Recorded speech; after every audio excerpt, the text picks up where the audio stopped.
Videoya keçməzdən əvvəl videonu bəyənməyi və kanala abunə olmağı unutmayın.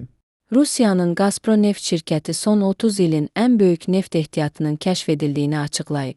Azərbaycan TV xəbər verir ki, neft yatağı Yamalo-Nenets Muxtar vilayətinin Arktika hissəsində kəşf edilib.